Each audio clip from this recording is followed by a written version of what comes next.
couple of things in between. But before we get to any of that, first, I want to say thank you to our sponsors over at MVMT. So MVMT Watches was founded on the belief that you should be able to get a really nice watch, really clean-looking watch, and not break the bank. Okay, I love my MVMT watch so much. I wear it every single day. Okay, the folks at the studio can testify to this.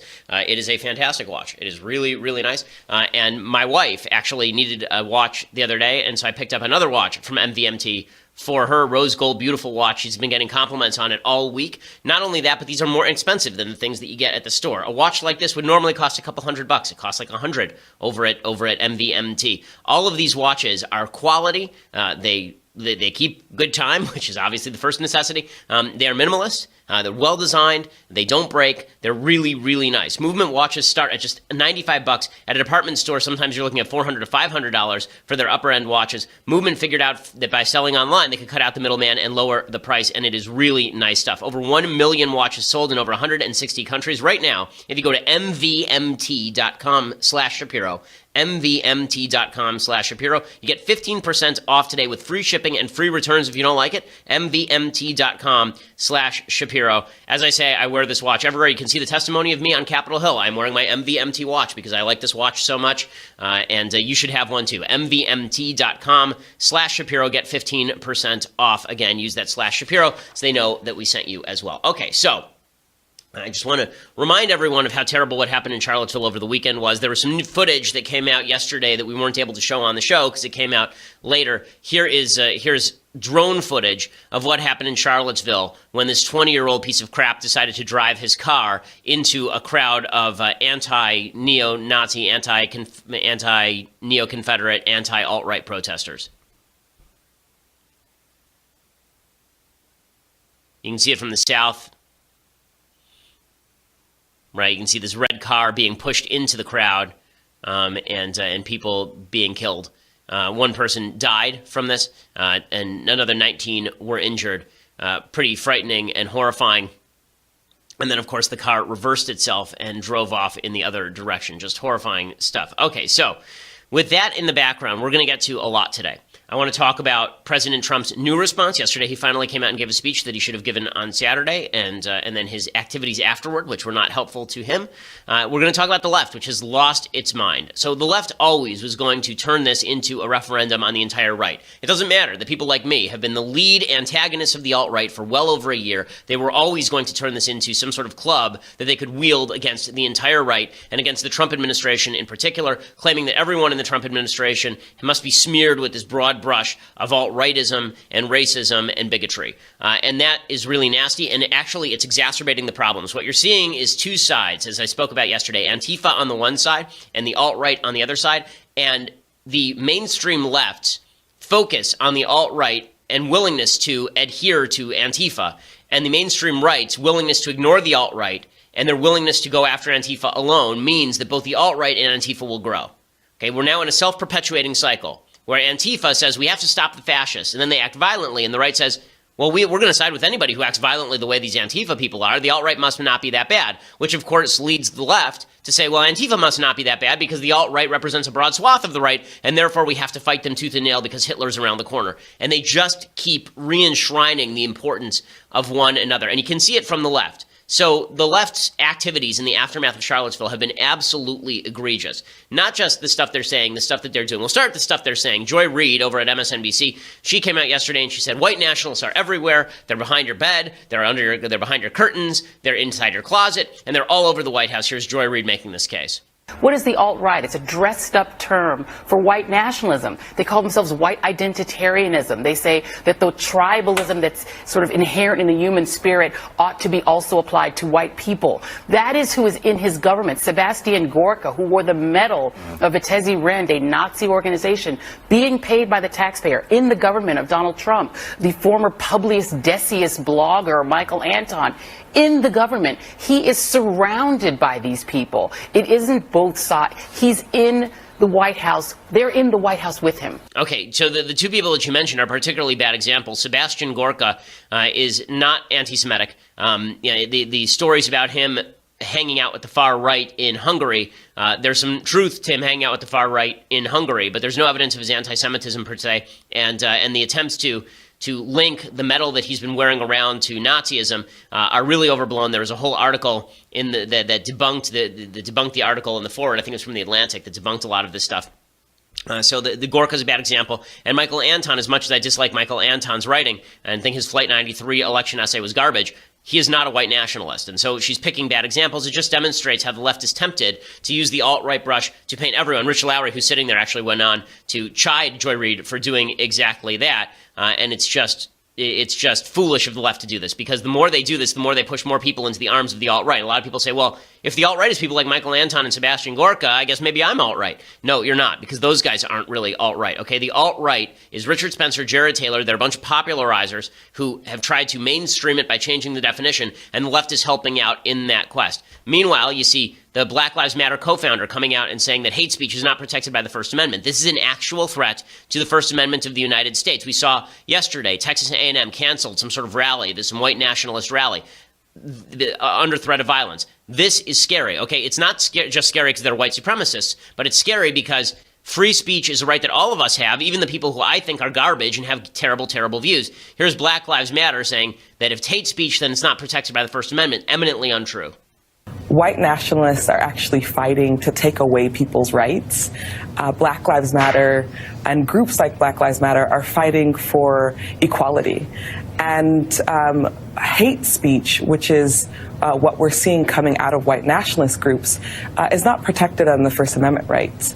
And so I think that's important that we really delineate what's happening right now. Okay, that's not true, number one. Okay, hate speech is, of course, protected by the First Amendment. And when it comes to BLM trying to claim that only one side is promulgating hate speech, I mean, there are videos of people at BLM rallies shouting, pigs in a blanket, fry them like bacon, right, talking about cops.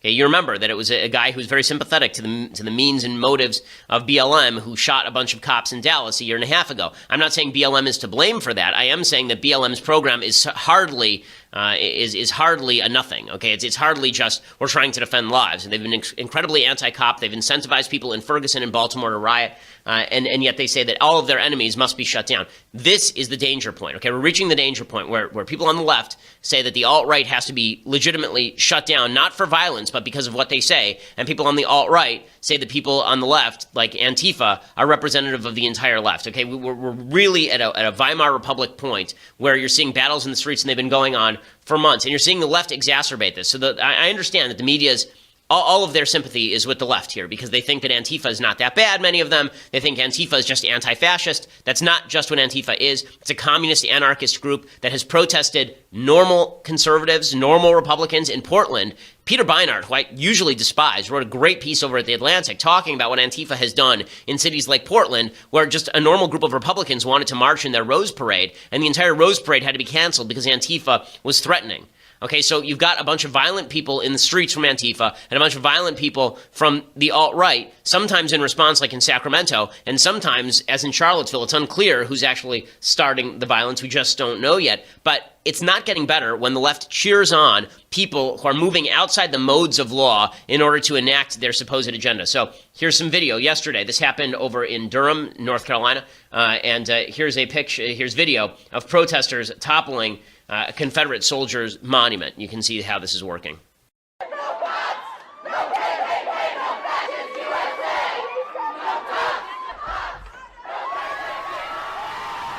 Because they're toppling the monument, destroying the monument, and then cheering like they've done something grand and glorious, and then kicking the statue because, Ma, I broke my toe fighting racism.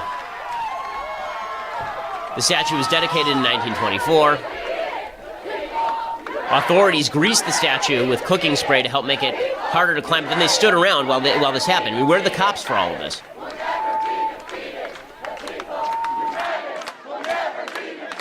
Okay, so the people united will never be defeated. It's divided, guys. I mean, if you're going to get to your chance, get it right. But and then they're all standing around. There's video of these people jumping on top of the statue and kicking the statue. Congratulations, you ended racism by tearing down a Confederate statue nobody knew about or cared about and was erected in 1924. I'm sure that you didn't embolden the alt-right in any way by doing this sort of thing, by vandalizing property. Again, there's a case to be made, and I've said this before. I certainly see the case for taking Confederate monuments and moving them into museums, moving them off of public property. I see the case for that. I don't see the case for destroying it. This looks like It's not like ISIS because these people aren't ISIS, but there's an attempt in the human soul to rip away history that you don't like, supposedly because you're going to fix the future. But that's not the case. I mean, honestly, I live as a Jew. I live in a world where Auschwitz still exists in Germany. I want that to exist in Germany. I want people to visit it. I want people to know that the threat of Auschwitz is still a thing and that people should be aware of that. I think I fully understand why a lot of black folks and a lot of white folks would like to see Confederate monuments taken away, because it's a reminder of an era when slavery was fought and defended. At the same time, you have to acknowledge that a lot of the people who had great-grandfathers who fought for the Confederacy were not fighting for slavery. There were a lot of Confederates who were fighting because they thought that the North was encroaching on Southern states' rights. Okay, I understand that this is what I'm saying is historically accurate, but may not be popular. The fact is that the Civil War was over slavery, but it was also over states' rights. It was over both of those things. And to pretend that it was only over one of those things is to neglect the actual history of the situation, because the fact is that even when the North went into the Civil War, it wasn't meaning to abolish slavery. The Emancipation Proclamation only happens a couple of years into the Civil War. It was over slavery, but it was over more than that. That does not justify the Confederacy, of course. Thank God the Confederacy lost. That is a wonderful thing the Confederacy lost. The rebels should have lost. The people who fought to divide the country so that they could preserve slavery were doing something evil. Okay, but to pretend that people who have Confederate ancestors, when they see a Confederate monument, are immediately think of enslaving black people is just not true, and it's not accurate, at least for the vast majority of them. Tearing down statues like this, again, we have a rule of law in this country. You want to do this? Vote for people who are going to remove the memorial. Vote for people who are going to remove the memorial. Don't just destroy things. But I think what we're seeing here, is actually part of the same movement that wants to chip Woodrow Wilson's name off buildings at Princeton and wants to tear down statues of Thomas Jefferson. And that's a very dangerous ideology. And then beyond that, the violence that you're seeing here, the vandalism that you're seeing, where are the cops? Tearing down monuments and breaking the law to do so. We have a democracy. We have a republic. And the mayors of Lexington and Baltimore, they're removing Confederate monuments. They're elected officials. They can do that. This idea that you're going to go around tearing down monuments and that this is somehow similar to tearing down monuments of Saddam Hussein in the aftermath of Saddam Hussein's fall is just inane. It's just inane. And all it's doing is it's emboldening the alt-right, which is going to a lot of people and saying, look at these vandals, these people who have no respect for America's history, because yes, the Confederacy was a dark part, but a part of America's history, and to pretend that it wasn't is historically ignorant. You're emboldening people on the alt-right. This sort of behavior is not purposeful. This sort of behavior is not helpful. You want to protest against the alt-right? By all means do it. You want to protest racism? By all means do it. Tearing down public property is not the way to do this. All you're doing is driving people against you. And it's driving, again, this cycle of nastiness. These examples go on and on. Yesterday, over in New York, there were a bunch of protesters protesting at Trump Tower because they didn't like Trump's statement over Charlottesville. Fine, fair. But then there was this video of this woman screaming at the cops for no apparent reason. Those Nazis said that we're doing what we were told. Doesn't that hurt you guys? Have a fucking backbone. Please, thank you. Please, thank you. You roll your eyes because you're fucking weak. Because you know you're wrong. Because you think you're a man and you can roll your eyes at a fucking young woman. Roll your eyes. Your suit doesn't protect you. And just what a delightful person. So screaming at people who are trying to protect the President of the United States at Trump Tower and saying that they are the bad guys. Again, none of this is helpful to the anti-racist cause. None of this is helpful to the coming together of Americans. None of it is helpful. And the left is getting worse, okay? Because I think that now the left is celebrating the punching of Nazis. Look at the coverage of Charlottesville. I pointed out yesterday, I opened with all of the video from Charlottesville, and I pointed out there were a lot of violent people on the left there. Cheryl Gay Stolberg, who was there from the New York Times, said as much. And now what you're seeing is a whitewashing of Antifa in order to go after the alt-right. I don't see why you have to whitewash one in order to go after the other. I went after the alt-right pretty hard yesterday. I will continue to go after them hard. I think they're a disgusting movement, and I think that a lot of people have been seduced into believing they're not as disgusting as they are. But that does not excuse violence. It does not excuse vandalism. It does not excuse abusing police officers. None of this is worthwhile. None of this is worthwhile. Unfortunately, it's all getting worse. I want to talk about President Trump's response to all of this. But before I do, I first want to say thank you to our sponsor over at USCCA. So you would do anything to protect your family and keep them safe. of course, and so would a guy named Gary Gross. He was just in his house, and two intruders broke into his Cincinnati home. This is last week. According to ABC News, his wife and infant son were sleeping in a back room. Gary grabbed a hammer and confronted the strange men. In the following struggle, outnumbered 2-1, Gary retrieved his gun. He shot the men before they could endanger his family's lives. He was lucky that he was prepared when he decided to make that life-altering decision. But when you are facing an unexpected threat, you don't want to have to think about the plan that you're going to come up with. You don't have time to think about that. And that's why it's important to have USCCA by your side to prepare you for the unthinkable. Go to defendmyfamilynow.com and you can see their world-class training and resources, their self-defense training and resources. And they also have invaluable self-defense coverage. So in case you actually have to shoot somebody, you don't want to be stuck in the court system for 3 years paying your own legal bills. The USCCA helps you out with all of that. Defendmyfamilynow.com, defendmyfamilynow.com. And right now, when you activate your bonus, you activate your membership, you get a free entry to win a gun today. So you can be prepared to defend yourself and your loved ones. Defendmyfamilynow.com. Again, that's defendmyfamilynow.com.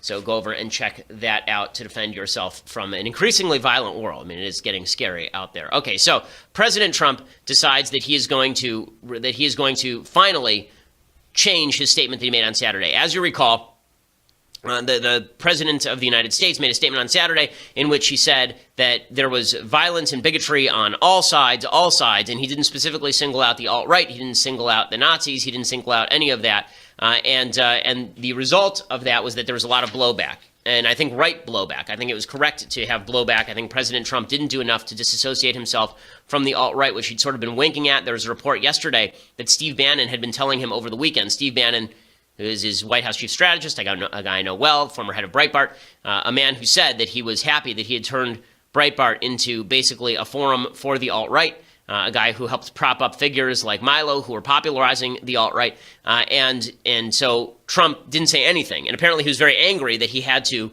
go out and make a statement yesterday. So let's reenact yesterday with President Trump. So President Trump starts off the day by going after the head of Merck. So Merck is a major pharmaceutical company. The CEO, a guy named Kenneth Frazier, he's the CEO of Merck, and he was on President Trump's manufacturing board.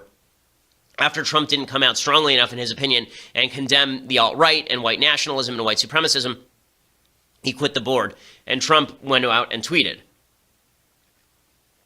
Remember, this is before he's made any overt statement with regard to the alt-right or the KKK or anything. He tweeted, Merck Pharma is a leader in higher and higher drug prices, while at the same time taking jobs out of the U.S., bring jobs back, and lower prices. So that's how he leads off yesterday. And people are like, really? This is where you're putting your focus? You're putting your focus on the Merck head? Everybody thinks that you need to come out and condemn the alt-right. Everybody thinks you need to come out and condemn white supremacism. If you want to condemn Antifa at the same time, that would be nice. If you want to do all those things, you can do those things. And instead, he's tweeting about Merck. So finally, yesterday afternoon, right about the time that we were finishing filming the show, Trump gave a statement, and here was Trump's statement about racism and finally condemning the alt-right or groups associated with the alt-right by name. Racism is evil, and those who cause violence in its name are criminals and thugs, including the KKK, neo-Nazis, white supremacists, and other hate groups that are repugnant to everything we hold dear as Americans. We are a nation founded on the truth that all of us are created equal. We are equal in the eyes of our Creator. We are equal under the law, and we are equal under our Constitution. Those who spread violence in the name of bigotry strike at the very core of America. 2 days ago, a young American woman, Heather Heyer, was tragically killed. Her death fills us with grief, and we send her family our thoughts, our prayers, and our love. Okay, good. Good for Trump for saying this, right? This is what everybody wanted him to say. He should have said it 48 hours earlier. The long delay gave a lot of credence to a lot of the groups that were claiming that Trump was on their side. You remember I read yesterday the Nazi outlet, the Daily Stormer, coming out and praising Trump for not going too hard on the white nationalists. Yesterday, he blasts them. And then what's interesting is that, okay, what's the fallout? So that 48-hour gap creates a series of alt-right people who go out and say, well, Trump is really sort of defending us, isn't he? You know, his silence means something to us. And a bunch of people on the left saying his silence means something, obviously, to the alt-right. And then Trump says this, and, you know, he condemns them. And the alt-right's response is, well, he didn't really mean it, right? Like, now he really didn't mean it because he's coming out, he's doing this after pressure. So according to Olivia Nuzzi, who is a reporter, I believe, for Politico, she says, Richard Spencer doesn't think President Trump condemned his movement today. He called it kumbaya nonsense and said Trump didn't mean it. Okay, so who cares about that, right? Maybe Richard Spencer is just wrong. Trump does mean it, and it's great that Trump did it, and good. Okay, but then 5 minutes after the speech, a few minutes after the speech, Trump goes right back on Twitter. And is he going after the alt-right on Twitter? Is he retweeting his own speech about racism? No, he's going back after the Merck guy. He decides that it is important, that he must go after the Merck guy again. So he tweets again about the Merck guy, going after him because he said he's a bad guy. Then he goes on Twitter after that, and he decides that it is necessary to tweet about the media. So here's what he tweeted. He tweeted, quote, made additional remarks on Charlottesville and realized once again that the fake news media will never be satisfied. Truly bad people. Okay, this is just not smart. It's not smart and it's not moral. Okay, the reason that you should make that additional statement on Charlottesville is because the first one was insufficient. It was morally insufficient. You have to condemn the bad guys. What Trump sounds like he's saying here, okay, if I were just to read this as a layman, what it sounds like he's saying is that the reason that he made the remarks in the first place is because the fake news media were pushing him to do so, and then they wouldn't accept him saying what he was saying. In other words, he was fine with not saying anything additional. This, of course, lends a lot of credence to the stuff that Spencer was saying, that really the only reason that Trump was doing this is because he was pressured, but deep down in the cockles of his heart, he really didn't want to condemn the alt-right. He really didn't want to condemn the white supremacists. Mr. Trump, President Trump, I don't think that you're a racist. I don't think you're a white supremacist. I don't think you're an alt-righter. Please stop making moves that are even open to question. Okay, this is so obvious and this is so easy. And when you blame the fake news media for being mean to you because you made a bad statement on Saturday, by the way, the reports are that there was a second statement that he had in front of him on Saturday that was exactly the same as the statement he made yesterday, and he went off cuff because he didn't actually want to discuss the white supremacy on Saturday. Right? There was that report that came out yesterday. Okay, it's not good stuff. The President of the United States agenda is determined by the President actually being strong enough of will, being strong enough morally to stand up against bad people. And the idea that he is going to sort of bend over backwards to appease this alt-right movement is really gross. I mean, it's such a problem. This another example, right? Last night, the President decides that it is important to tweet a couple of things, and he tweets. He tweets. This morning. He retweeted at 4:40 a.m. This meme, and the meme says, "Fake news can't stop the Trump train," and then it's a picture of the Trump train hitting a reporter with the CNN logo over it. Now, we've already had Trump do this, right? I mean, Trump already did the thing with him tackling the meme from the alt-right of him tackling the CNN logo head and the entire world going nuts. But this is 3 days after a car hit anti-alt-right protesters, and now he's tweeting out a picture of a train hitting CNN. Okay, it's just not smart. It's just not smart. And the account he tweeted it from apparently is an alt-right account. Okay, last night, he tweets out an account. I guess the guy's name is Jack Posobiec. You'll remember him from such hits as storming the stage at the Julius Caesar production in Central Park. He's an alt-right friendly figure. And Jack Posobiec was also a Pizzagate promulgator. And he tweeted something out about how there were 35 people who were shot in Chicago over the weekend. Why is no one paying attention to that? And Trump retweeted it. Now, if Trump wants to say, listen, there's killings all over the country, there are a lot of things that we need to do to stop them, that's one thing. But retweeting people who are sort of part of the alt-right and alt-right friendly base, it does not help his case that he's trying to separate off from this group. And he should be separating off from this group, okay? It's an immoral group. It's an immoral group. And it's not that everyone who likes memes, everyone who tweets memes is a member of the alt-right. I discussed this yesterday. But the alt-right has effectively used the internet to seize the high ground of sort of meme territory and then use it as a way to spread the word. So I have a brief story about this that I think is worth telling. So I was speaking at a California college, this was last year, and this California college was, a lot of the conservatives had decided to ask me there, and we go to dinner afterward, which is one of the things that I tend to do with the college Republican groups that I get invited by. So we were sitting there having a good time, we're talking, and one of the guys pipes up and says that he's a fan of Milo, and I said, that's great, whatever, that's fine, and he is at the end of the dinner. He waits till the end of the dinner, and everybody is filing out the door. And this fellow turns to me, and he says, and he kind of winks at me quietly. He's wearing a MAGA hat, and he winks at me quietly, and he says, "Another Shoah." Okay, for people who don't know what that means, Another Shoah is one of these alt-right anti-Semitic memes suggesting that all Jews do is talk about the Holocaust all day long, right? That everything is another Shoah. Shoah is a word for Holocaust, and they don't say another, they say another, right? A-N-U-D-D-A-H, right? Another Shoah, because you're stupid, because you keep talking about the Holocaust, you terrible Jews. And the guy looked at me and said this, and he obviously meant it as like a wink, wink, nod, nod joke. And I just thought to myself, why would you think that that's okay? Like, I'm not going to like ruin your life over it. I don't think your life ought to be ruined over it, but why would you think that that's okay? Because the joke is not, mocking anti-Semitism. The joke is actually anti-Semitic, right? The joke itself is actually anti-Semitic. Like, I'm on Steven Crowder's show a lot, and Steven's a great guy, and Steven makes a lot of jokes about Jews, right? He'll talk about how he doesn't like the fact that we have this beautiful tumbler because he has his own mug club. And so he'll make a joke about how our tumbler stinks, but we filled it with Jew gold, right? The whole point of him doing that is not because he's actually anti-Semitic. The point is he's mocking himself for pretending to be anti-Semitic. That's the whole point of the joke. The whole point of the joke is that anti-Semitism is stupid. That's the entire point of the joke. That's why when Steven does it, it's not offensive. The point of the Another Shoah memes is not that anti-Semitism is stupid. It's not self-parody. Right? It's that the Jews actually, there's something nefarious about the Jews. It is an anti-Semitic joke.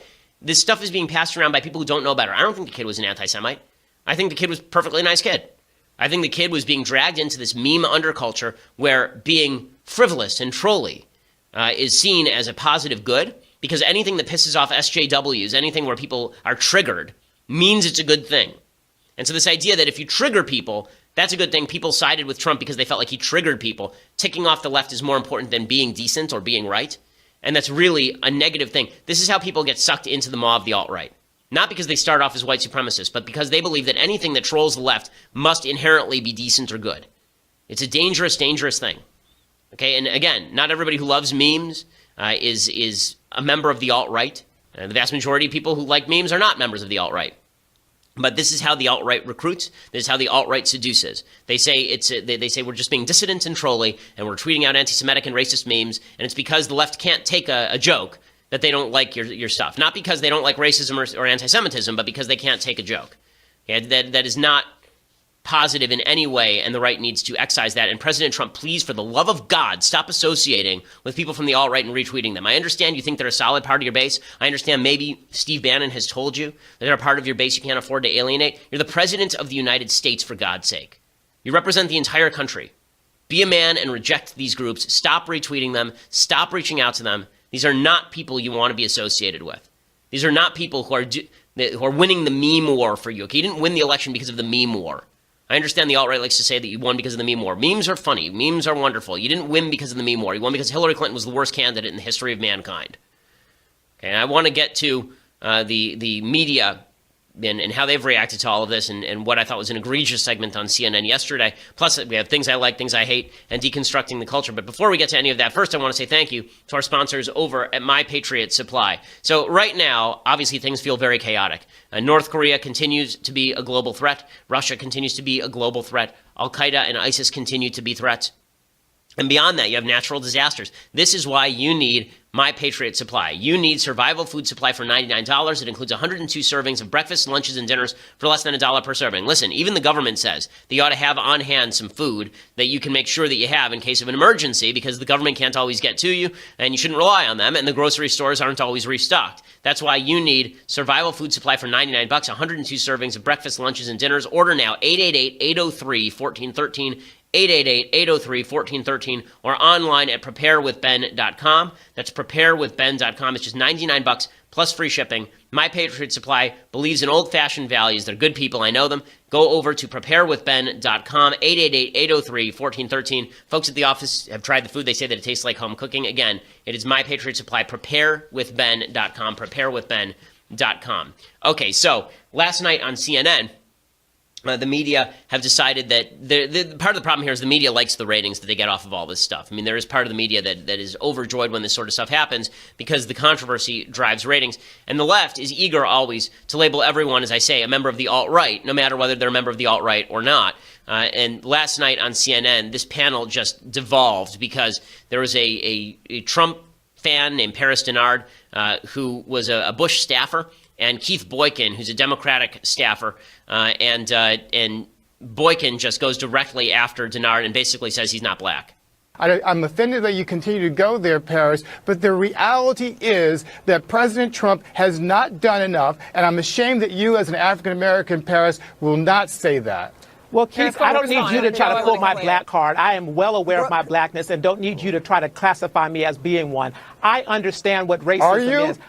Keith, don't go there. Do not go there. I know what it means to be a black man in this country. I know, and I experience racism on a regular basis by being a Trump supporter and by being a proud American who happens to be a Republican. I get so that's the racism you experience by being a Trump supporter? I get racist comments about my family, about my mother, about my girlfriend, about my character every single day from mostly coming from black people, Keith. If you really want to get down to it, my family's from Georgia. Keith, let me finish. Guys. My family's from Georgia. We have members of our family that went missing because of the KKK taking them up. So don't come to me and tell me about what it means to be a black person in this country. I fought every day in the George W. Bush White House. Yes, Keith, let me finish. Calm down.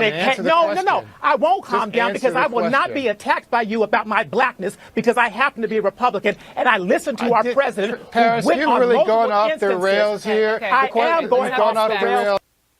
Okay, so the fact is that Paris Denard has every reason to lash out at Keith Boykin for what Keith Boykin just said, but this is the sort of stuff the media loves to promulgate, and it's just pushing the conflict to a higher and higher pitch. None of this is good. All of it is frightening. Okay, time for some things I like, things I hate, and then we'll deconstruct some culture. But first, you're going to have to go over to Daily Wire and become a subscriber. For $9.99 a month, you can see our show. It is not just an audio show. It is a visual show in all of its massive glory. You can see it for $9.99 a month. You can be part of the mailbag, which we do on Fridays. You get to see the show live.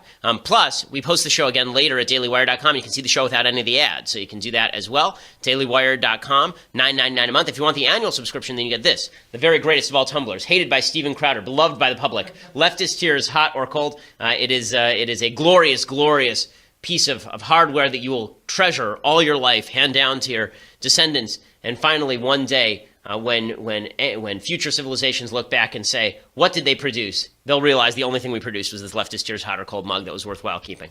So make sure that you get one of those for $99 a year. You can get that plus all of the other things I just talked about. You get Knowles' show, which is coming up at 1:30 today. And you can get Andrew Klavan's show, which is coming up at 10:30 today. We have a full slate of programming here at the Daily Wire, and you get all of it by going over to Daily Wire and subscribing. Plus, go over to iTunes or SoundCloud right now. Please go over to iTunes and subscribe. We continue to be ranked extraordinarily highly on iTunes. Leave a review. When you subscribe and leave a review, it helps us with our rankings. Also, make sure that you go over to SoundCloud and give us a listen as well. We are the largest conservative podcast in the nation.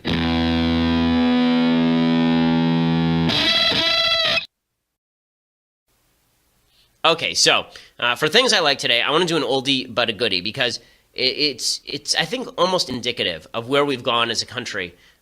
These two books that I'm about to talk about. So Harper Lee wrote one of the great American classics, of course, To Kill a Mockingbird, and it is a phenomenal book. It is a truly phenomenal book. I remember reading this book, I think I was probably 9 when I read To Kill a Mockingbird for the first time, and it is a brilliant, beautifully written piece about the power of not only tolerance, but fighting for the right.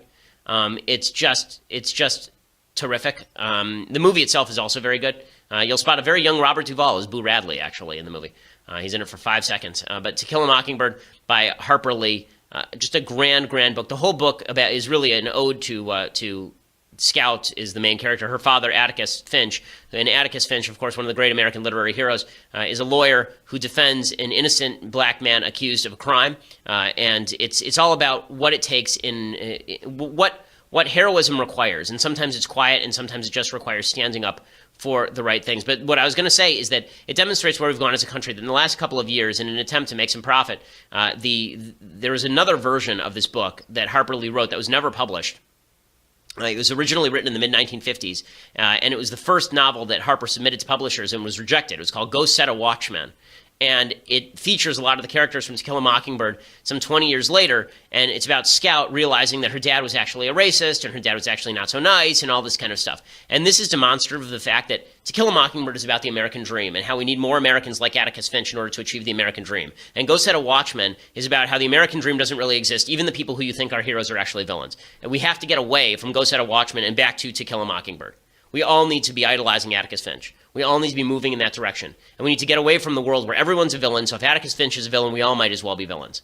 the sort of sullying of the Atticus Finch character in Go Set a Watchman is really one of the literary tragedies of the last 10 years. It's you should read the original and ignore the rewriting in Go Set a Watchman that was only released for profit after Harper Lee. It was unclear whether Harper Lee was even competent to release it, apparently. But To Kill a Mockingbird is, again, one of my favorite novels. Okay, time for some things that I hate.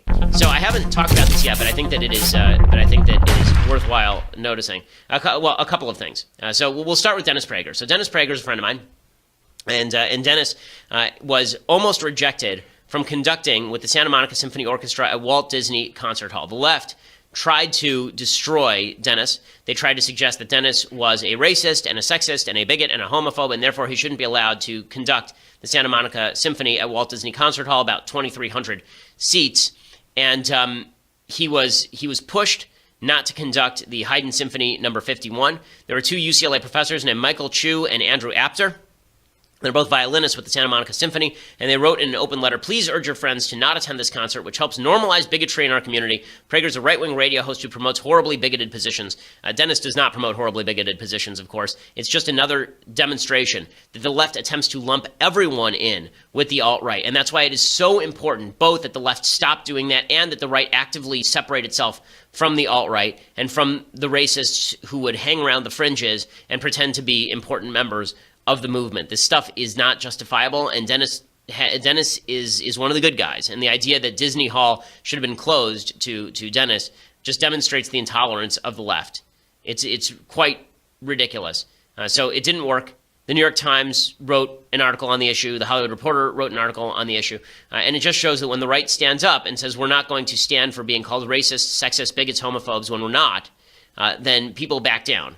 But in order for that to work, you actually have to not associate with racist, sexist, bigots, and homophobes, which, of course, the vast majority of people who are conservative don't. The alt-right is not a conservative movement. It's an anti-conservative movement, and pretending that they're just a trolley version of the conservatives is really not true. It's bad definitionally. Other things that I hate. So the Washington Post tried to hit the Trump campaign yesterday, and it's just amazing the way that the Washington Post tries to get away with hitting Trump even when it's unjustified. So the Washington Post had an article titled "Trump Campaign Emails Show Aides Repeated Efforts to Set Up Russia's Meetings."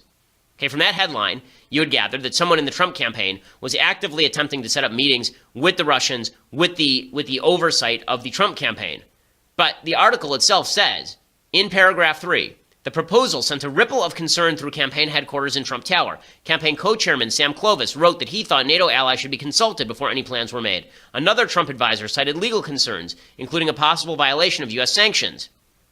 Okay, so in other words, the documents show that Trump tried to fight back, right? The Trump campaign tried to fight back against this particular effort to set up some sort of meeting with the Russians. So it sort of undercuts the Russian narrative. That's not what the headline says. Just another example of the media blowing up a story that really is an exculpatory story for Trump into something that is not exculpatory. Okay, final thing that I hate, and then we'll deconstruct a little bit of culture. Okay, the final thing that I hate here is, again, just showing that the left has no clue what they're doing, and they're actually pushing more people into the arms of the alt-right. This is from the New York Times. After a day of work at the Engineering Research Center at University of Arkansas, Kyle Quinn had a pleasant Friday night in Bentonville with his wife and a colleague. They explored an art exhibition at Crystal Bridges Museum of American Art and dined in an upscale restaurant. Then on Saturday, he discovered that social media sleuths had incorrectly identified him as a participant in a white nationalist rally some 1,100 miles away in Charlottesville. Overnight, thousands of strangers across the country had been working to share photographs of men bearing tiki torches on the University of Virginia campus. But there was a guy at the rally who's photographed wearing an Arkansas engineering shirt, and amateur investigators found a photo of Quinn that looked something similar. That was enough to go after Quinn, and they basically ruined his life. People demanded he lose his job. People accused him of racism. People posted his home address on social networks. He and his wife stayed with a colleague this weekend. Okay, again, the fever pitch in this country, it needs to calm down. This is insanity. Okay, you can't target innocent people because you're attempting to get the guilty. This is just nuts, folks. Okay, this sort of doxing of people, it has to stop. It has to stop. Wow. It's wow. Okay, time to deconstruct the culture a little bit. So, one of the things that I hate about the modern pop culture is the attempt to virtue signal. We've talked about this in recent weeks a fair bit. The cultural figures who feel the need to virtue signal on politics because they think that it's going to make them more pop culturally sort of popular, that is going to draw more support. It's really foolish. So one of the people who was doing this was, of course, Lorde. Lorde, not like God, Lord, the young New Zealand singer Lorde. Was she the one who did Royals? Is that her group? Okay, yeah. So she did the song Royals. She's like a one-hit wonder. I'm not sure she's ever done anything else. But she's done some other stuff. Okay, Mathis is more with it than I am. He's a decade younger than I am, so he's still ensconced in this idiotic culture. So Lorde, Lorde, she tweeted out, being a privileged white non-U.S. citizen, I feel like tweeting to reinforce how horrific people of color treatment here is unnecessary and inappropriate. Okay, and then she says, I just want to say I'm so sorry. All white people are responsible for this system's thrive and fall. We have to do better. I'm sorry. Who is we? I didn't do any of these things. And I think all the people who did these things are despicable. And I've spent my career fighting these people. So who is we? Like, you wonder why there's an identity politics of the right? Maybe that is because there's an anti-white identity politics. You know, the white identity politics, a lot of that, the growth of that, is a direct response to the identity politics of the left, which suggests that the color of your skin makes you responsible for the sins of other white people. I am not responsible for a sin committed by a white person just because I'm white. You are not responsible for the sin of a black person just because you are black. This insanity that suggests that race confers guilt or innocence upon you, that ethnicity confers guilt or innocence upon you, it's just that. It's insanity. And the virtue signaling by pop cultural figures who are attempting to make it clear to their audience just how woke they are. The Katy Perry looking like she came back from college as a lesbian dance theory major and sitting with DeRay McKesson cross-legged on a couch talking about her cultural responsibility. Look, if you didn't do anything wrong, we live in an individual culture, okay? I don't believe in social justice because I believe in individual justice. If you didn't do anything wrong, you are not guilty. If I didn't do anything wrong, I am not guilty. If you did do something wrong, you are guilty. And if I did something wrong, I am guilty. Otherwise, no guilt, no innocence, okay? Your moral status is neutral if you haven't done anything. Okay, you do have a duty to come out and condemn racism when you see it as a moral human being, but that does not make you complicit in racism if you do the right thing. Doing the right thing is you doing the right thing. I mean, I don't know why is it that we have to do like third grade morality for people again? This is insane. Okay, other things that I hate in the culture. So I've been lamenting the politicization of sports for several years now, particularly over at ESPN. One of the shows that I used to enjoy watching a lot more on ESPN was Pardon the Interruption with Tony Kornheiser and Michael Wilbon. They're both really clever guys. They know a lot about sports. I used to be a big fan of the show, but now it seems like it's just two lefties going back at each other on every topic under the sun, and that's really boring. It's really boring. ESPN has made a huge mistake by attempting to excise everyone who has a differing point of view. People like Kurt Schilling, people like Mike Ditka, people like Chris Broussard. You know, all these people have been marginalized or thrown out because they have conservative points of view. And so you end up with stuff like this on ESPN. Again, sports fans tend to be overwhelmingly conservative, actually. The majority of sports fans, particularly NFL fans, for example, are conservative. Most NFL fans, by the polls, the ones I've seen, say that they're conservative. But nonetheless, you have situations like ESPN's Tony Kornheiser saying that we should just stop playing the national anthem at sporting events altogether. I say this a lot, and I worry that maybe I say it so much that people pay no attention anymore. This is a constitutional right. This is a guaranteed thing. If you don't want to stand for the anthem, you don't have to. A lot of times I say it in half jest, but I'm getting to the point where it's not even half jest anymore. I don't even know why they play the anthem. I mean, they play the Beach Boys. I like the Beach Boys. I would, me personally, and I think you too, I would stand for the anthem. Yeah, but if you don't, it is not troublesome to me if you don't do this. Okay, so it should be troublesome when people don't stand for our common anthem, because the one thing that you should hope is that the anthem comes to embody what you want it to embody.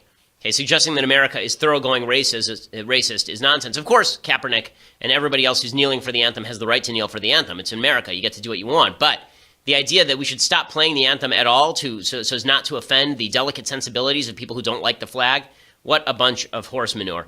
Really silly stuff. Okay, the other politicized topic of the week, it's all been Kaepernick all the time over at ESPN. I mean, it's amazing how many people seem to care deeply about a second-string quarterback who absolutely blows at his job for the last 2 years. But Stephen A. Smith says that Charlottesville should get Kaepernick a job. It's amazing how the outcome is always Kaepernick should have a job. You know, it's like car crash in Louisiana, Kaepernick should get a job. Storm clouds roll over Texas. Kaepernick should get a job. Doesn't matter what A is. B is always Kaepernick should get a job. Here's Stephen A. Smith saying Charlottesville should be the reason Kaepernick gets a job or something for no reason, whatever. Now, in light of what occurred this weekend in Charlottesville, Stephen A., will this change opinions on Colin? Well, first of all, it should. I think to some degree it has.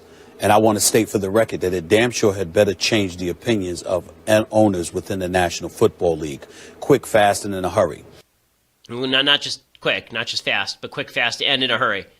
Also, expediently, speedily, as fast as their little legs could carry them. Like, okay, why? What does Charlottesville have to do with Colin Kaepernick? Was Colin Kaepernick there? Did I miss it? What did Charlottesville? What? To suggest that the NFL owners are like Richard Spencer is just insane. It's just insane. Do you have any evidence of that whatsoever? That Bob Kraft is like Richard Spencer? What absolute nonsense. But again, this sort of politicization drives people to the alt-right, okay? Drives people to the extremes. Whenever you have politicization of what are common topics, it drives people insane and it drives them to the extremes of politics. It's a bad thing. We should have social fabric where we can come together. The national anthem seems like one place we should be able to come together. Watching football games seems like another place we should come together. If even these last tiny and almost insignificant vestiges of commonality are ripped away from us,